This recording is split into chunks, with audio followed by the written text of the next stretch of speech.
Hola chiquillos, estamos de vuelta en sustentabilidad en ingeniería y hoy vamos a revisar algunas políticas públicas en medio ambiente de nuestro país que son interesantes. Primero pensemos qué cosa es una política. Una política es un instrumento que se usa en los gobiernos para direccionar las cosas que se hacen. Todos los ministerios que tenemos están llamados a definir políticas de su sector. Entonces, el Ministerio de Agricultura hace políticas para agricultura, el de medio ambiente, el de energía para energía, minería para minería y así. Pero, como habíamos dicho anteriormente, todo afecta al ambiente. Entonces, hay políticas de otros ministerios que no son el de medio ambiente, que también contribuyen a el tema ambiental. Como por ejemplo, la política energética 2050, que es nuestra política de energía, escrita por supuesto por el Ministerio de Energía, los impuestos verdes, que están regulados por el Ministerio de Hacienda porque son un impuesto, y las compras públicas verdes, que si bien son una iniciativa centralizada desde el punto de vista de haber generado una política de compras públicas verdes, son todos los organismos del sector público que hacen alguna compra que pueden definir cuáles son los criterios de compras públicas sustentables que van a usar. La política energética tiene que ver con la producción de energía en el país. Entre esas, la producción de electricidad. Tenemos energía primaria y secundaria, o calor y electricidad, también se divide. Entonces, vamos a revisar qué ha pasado con la política de electricidad, que es una de las que ha tenido más movimiento desde que se generó esta política en el año 2015. Lo que están viendo en pantalla es el mix eléctrico del sistema energético, el Sistema Eléctrico Nacional, o CEN, de nuestro país. ¿Qué es el CEN? Es la unión, es la interconexión entre el sistema interconectado del Norte Grande que teníamos anteriormente y el sistema interconectado central, que ahora son uno solo. Como pueden ver del gráfico, y me corro para que puedan ver la leyenda, tenemos más o menos un 50-50, un 50-50. Hacia el lado derecho de la pantalla ven que tenemos un 51% más o menos de energía térmica en el país. Estamos hablando de termoeléctricas de cualquier tipo, gas, carbón, diésel, etc. Y hacia el otro lado tenemos las otras energías con más o menos un 49%. Entre esas tenemos la hidráulica de embalse, que es una renovable, y un mix de otras renovables que son renovables no convencionales. Estas renovables no convencionales tenemos eólica, solar, biomasa, geotermia y las hidráulicas de pasada. Les voy explicando rápidamente lo que son cada una. Las hidráulicas de embalse en azul oscuro son las hidráulicas que están asociadas a un tremendo embalse. Hubo que inundar un terreno muy grande, ponerle una represa, ¿verdad? Por un lado, y eso pasa a través de la generadora, que es muy grande, que usa toda la caída de agua, ¿verdad? De este embalse muy, muy grande. Esa es la hidráulica de embalse. Y se llama renovable porque depende del agua, que es un recurso renovable, pero no es una renovable a secas, no es una renovable no convencional, porque es una renovable que se usaba anteriormente, es una tecnología bastante antigua. Y lo malo de la hidráulica de embalse es que, a pesar de ser una energía en base a agua, tiene una huella de carbono súper grande, porque desde estos embalses sale mucho dióxido de carbono. Tienen que pensar que cuando se inundó todo este terreno, no se limpió el terreno para limpiarlo, o sea, para inundarlo. Había árboles, había toda suerte de materia orgánica, incluso hay casas en algunos casos. Y todo este terreno se inundó, por lo tanto esa materia orgánica que está abajo comienza a deshacerse, de degradarse en el agua, y el dióxido de carbono empieza a salir a la superficie. Las otras que tenemos en pantalla son las renovables no convencionales. Una pasada rápida, las eólicas son todas las que tienen que ver con el viento. Normalmente estas grandes aspas, estos grandes molinos, ¿verdad?, de viento que vemos cuando vamos a La Serena, por ejemplo. Esas son energía eólica. La energía solar, aquí se refiere a la energía solar para producción de electricidad, así que estamos pensando principalmente en la solar fotovoltaica, los paneles solares cuadraditos planos que conocemos del techo de las casas y de las fotos de las plantas, nuestra universidad, la Universidad Católica, también tiene una planta de solar fotovoltaica en Curauma, para que ustedes lo sepan. Tenemos biomasa. ¿Qué es la biomasa? Es un tipo de producción de energía térmica, o sea, estás quemando algo para producir energía eléctrica, pero estás quemando algo que es renovable o que es un residuo. Aquí estamos hablando en Chile principalmente de la combustión de chips de madera, que son un subproducto de la industria de la madera que no se puede usar para otra cosa. Se ponen en calderas, se genera electricidad y eso se vende al sistema.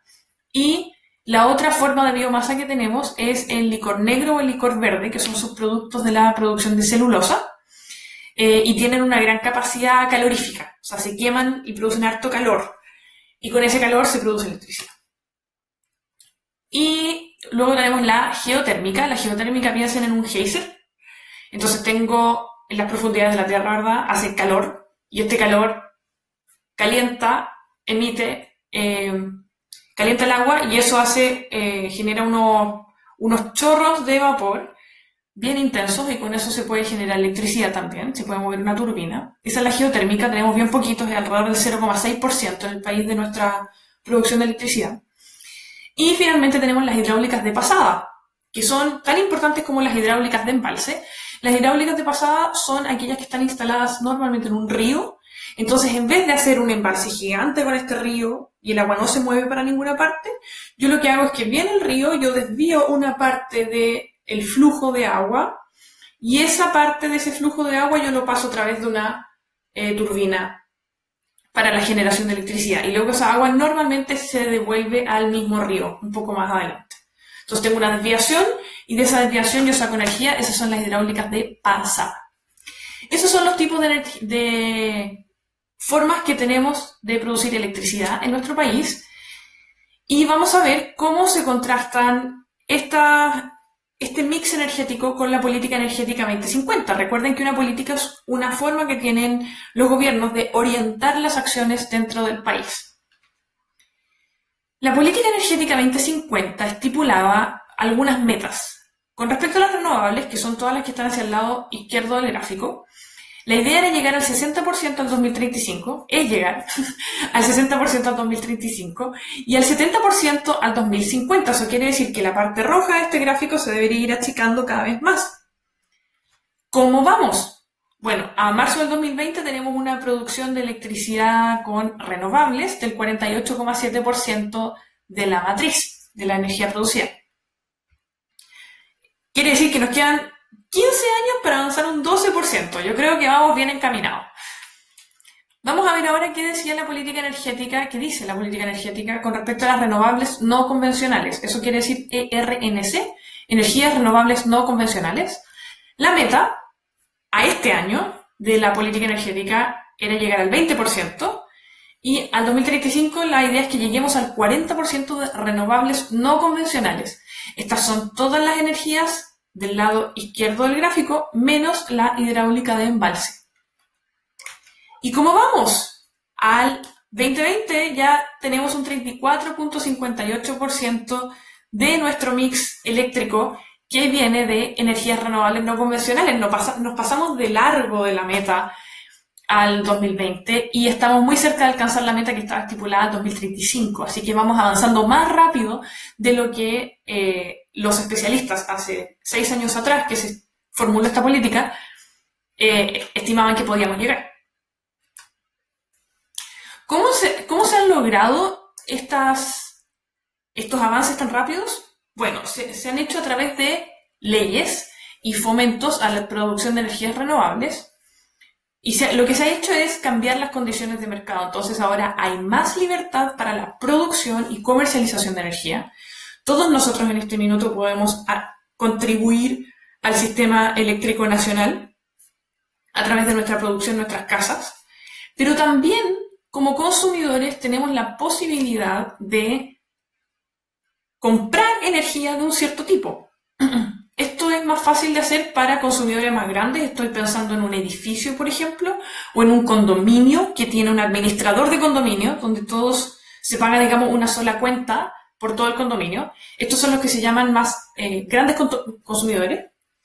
Y ellos, para todos los que viven en un edificio, cada uno de estos consumidores puede generar contratos con la energía, la empresa de electricidad, contratos específicos para el edificio, donde se negocian no solamente el precio de la electricidad, así que usted tal vez podría negociar un precio menor para la electricidad de su edificio o de su condominio, sino que también el origen de esta energía.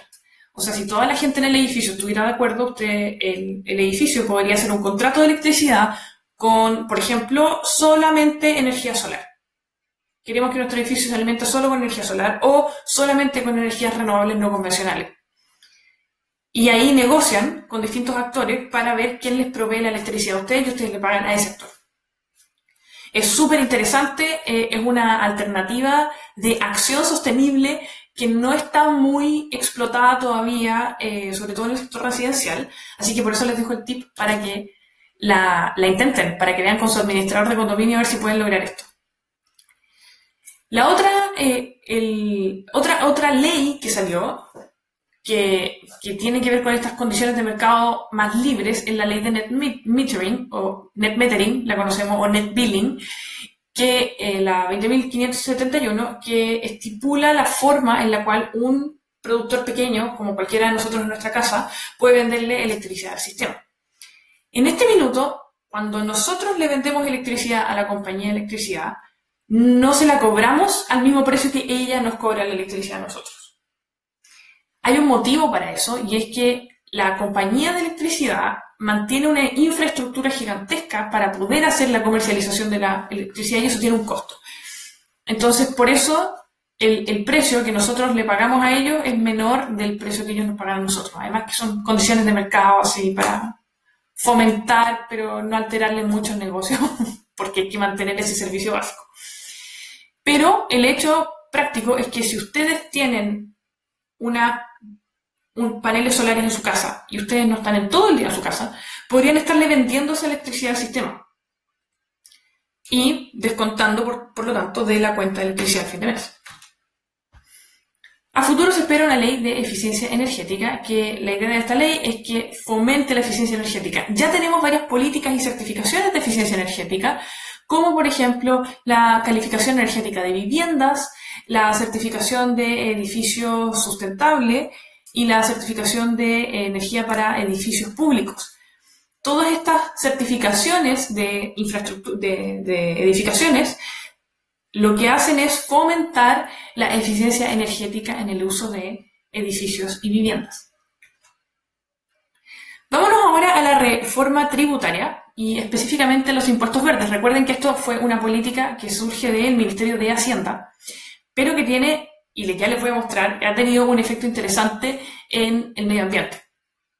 Los impuestos verdes, seguramente ustedes los conocen solamente como el impuesto a los autos nuevos. Los impuestos verdes en verdad tienen dos formas. Uno es el impuesto verde a fuentes móviles, que es el impuesto que conocemos a los autos, y el otro es el impuesto a las emisiones. Y este impuesto a las emisiones tiene que ver con fuentes fijas, que se llaman, o los grandes emisores de gases de efecto invernadero, que son las termoeléctricas principalmente, o las empresas que tengan calderas muy grandes. Las calderas son equipos que se usan para generar calor dentro de una empresa y funcionan como una bosca gigante. Se mete combustible o madera o lo que sea que se queme adentro y con eso se genera calor y ese calor calienta agua, porque en los procesos industriales se necesita agua o vapor a ciertas temperaturas y para eso se usa. Pero eso emite gases de efecto invernadero, tiene emisiones de gases, entonces hay que regularlos también. El impuesto verde a fuentes móviles, que es el que seguramente todos conocen, se paga una sola vez. Es cuando ustedes compran el auto. Y se calcula de acuerdo al rendimiento del auto. Entonces, los autos que tienen menos rendimiento van a pagar más impuestos. El valor del auto, autos más caros pagan más impuestos. Y las emisiones de óxidos de nitrógeno que tenga el auto. Y esto tiene que ver con el catalítico del auto. Se hace un cálculo ahí dependiendo del modelo, etc. Ese cálculo del impuesto, ustedes lo pueden conocer, está público, así como mucha de la información ambiental del país, en el link que les dejo en la diapositiva en pantalla. Ahora contrastemos con el impuesto a las fuentes fijas, que es un impuesto que se paga todos los años. Ahora, solamente lo pagan una pequeña cantidad de establecimientos, que son aquellos que tienen una de estas calderas, ¿verdad? O que tienen potencia térmica, se llama, es el término técnico. Puedes tener varias calderas pequeñitas o puedes tener una caldera enorme, pero no importa. Dentro de tu instalación, si tienes una potencia térmica igual o superior a 50 megawatts térmicos, entonces estás afecto a este impuesto. Y esto se calcula sobre tus emisiones. ¿Qué cosas se miden para hacer el cobro del impuesto? Se mide el material particulado, que es el MP. El material particulado es lo que hace que desde una chimenea se vea negro. Es el hollín que sale de la chimenea. Ese es el material particulado, que es súper malo para la salud, se te mete en los pulmones, causa un montón de problemas. Los óxidos de nitrógeno, que generan ozono, aquí a baja altura, que también es muy tóxico. El dióxido de azufre, otro gas que también es muy tóxico y que sale de la combustión y de las calderas, no solo de las calderas, sino que también de los autos, dependiendo de cómo tengan el catalítico.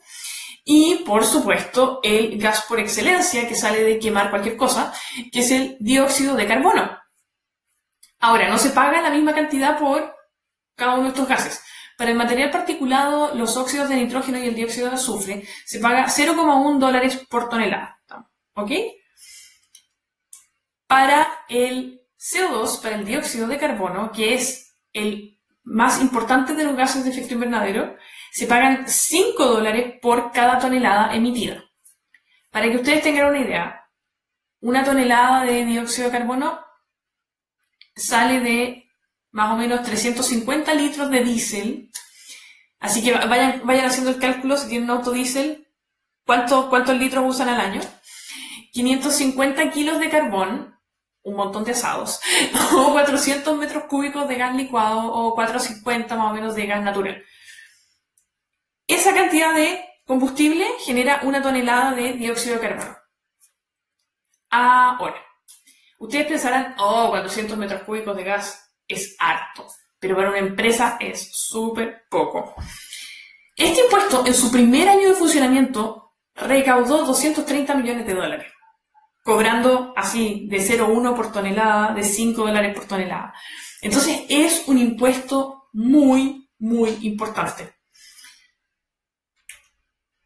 La mayor parte de ese impuesto a las fuentes fijas se recauda desde las generadoras de electricidad.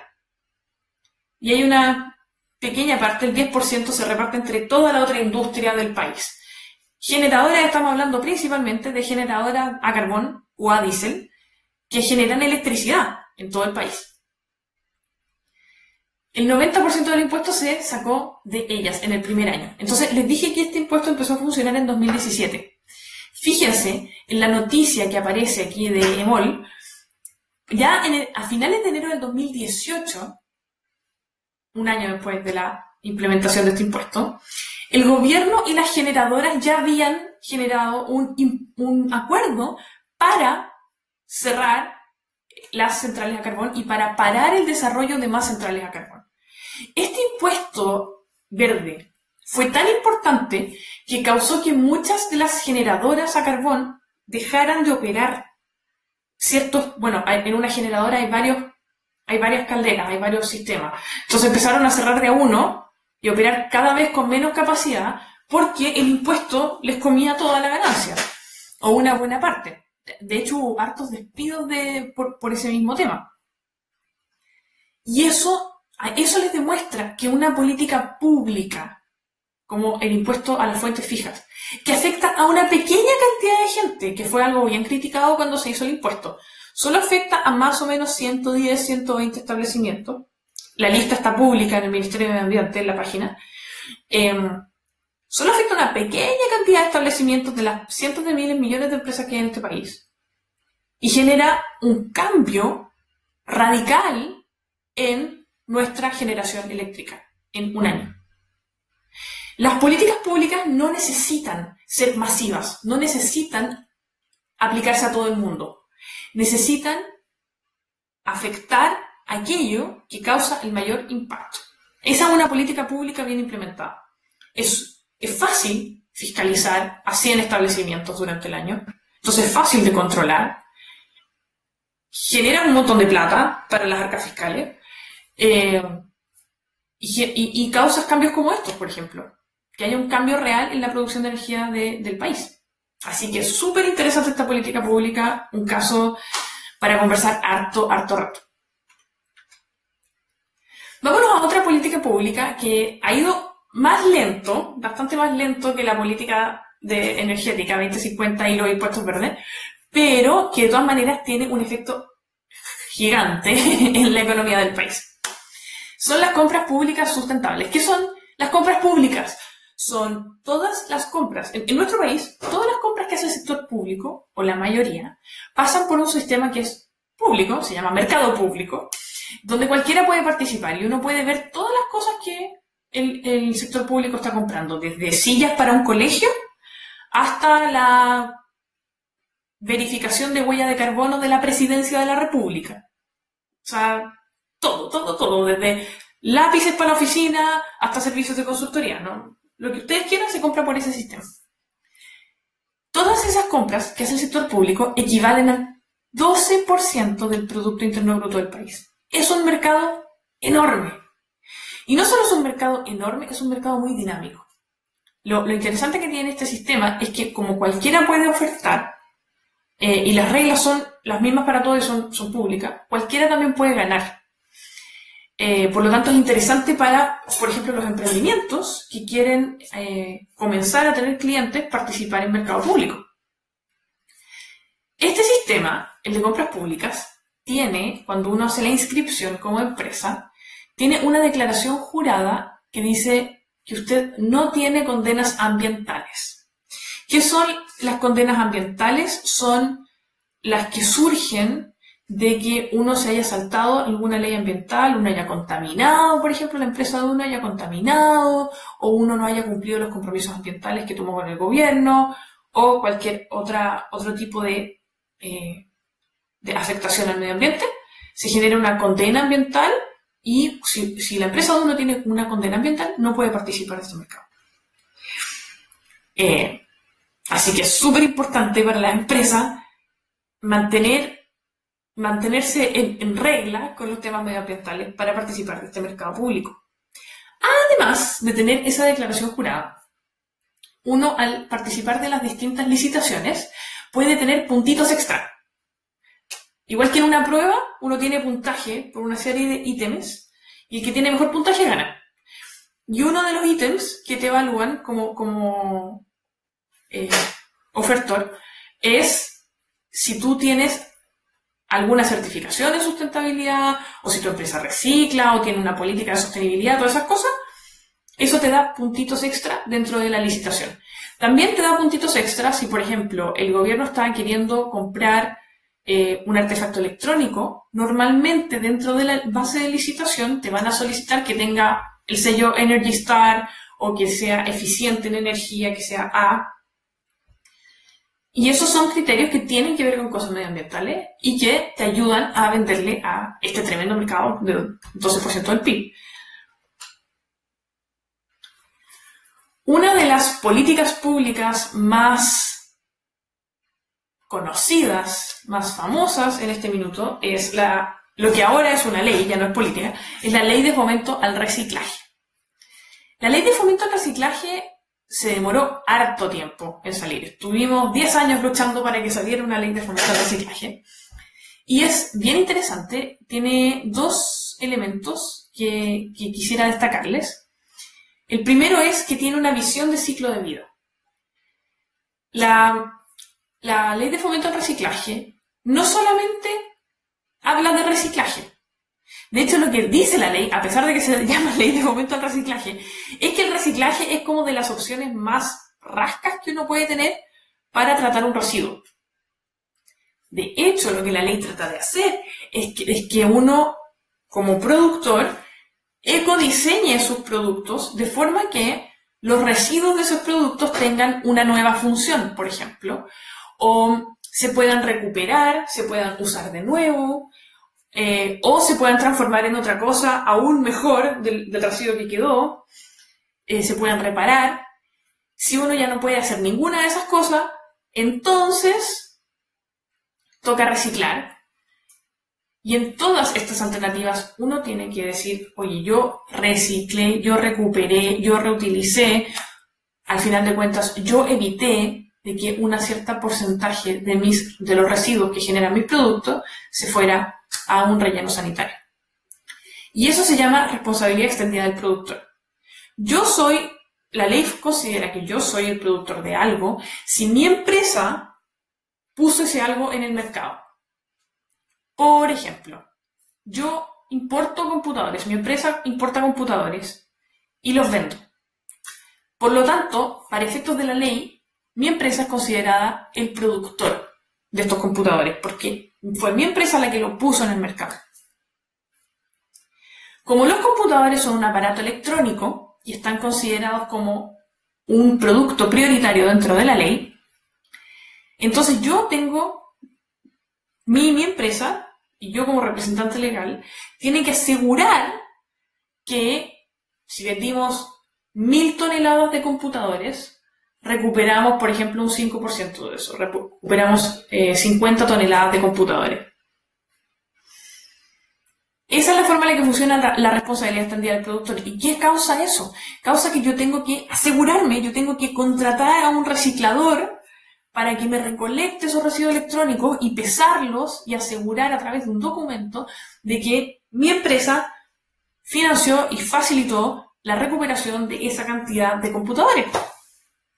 Es súper fuerte y en parte por eso también se demoró tanto en salir, porque las empresas, obviamente, esto les afecta en términos de costos, porque son los productores, las empresas productoras, las que tienen que asegurarse de que esto pase. Por lo tanto, tienen que ponerle plata a esto.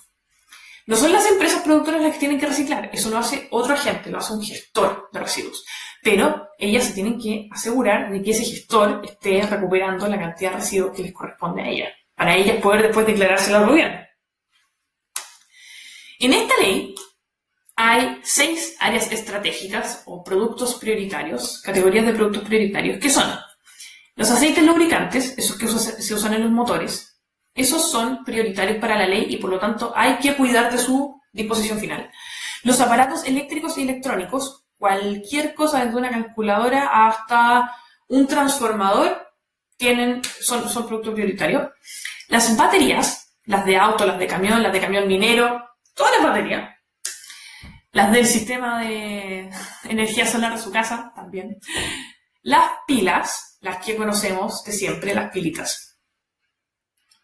Los envases y embalajes de todo tipo, ¿ok? O sea, si ustedes reciben en su casa por delivery una caja de pizza, una pizza en su caja, la caja de la pizza es el envase de la pizza. Por lo tanto, si es una empresa grande, como por ejemplo Pizza Hut, ellos se tienen que hacer cargo de recuperar un peso equivalente a las cajas de pizza que ellos pusieron en el mercado. Y los neumáticos, que no sé si ustedes se recuerdan, pero hace no tantos años atrás había mucha quema de neumáticos cuando fue el gran incendio de Valparaíso el año 2014. Fue porque estaban quemando neumáticos en un basural. Los neumáticos son un problema. Generan mucho material particulado, son bastante tóxicos quemar los neumáticos y era lo que se hacía antes. Entonces los neumáticos son ahora un producto prioritario y por lo tanto se le hace más seguimiento a los neumáticos. ¿Qué implica esto también? Implica que las personas que nos venden a nosotros estos productos, entonces ya, mi empresa importa computadores, yo se los vendo a PC Factory se los vende a ustedes.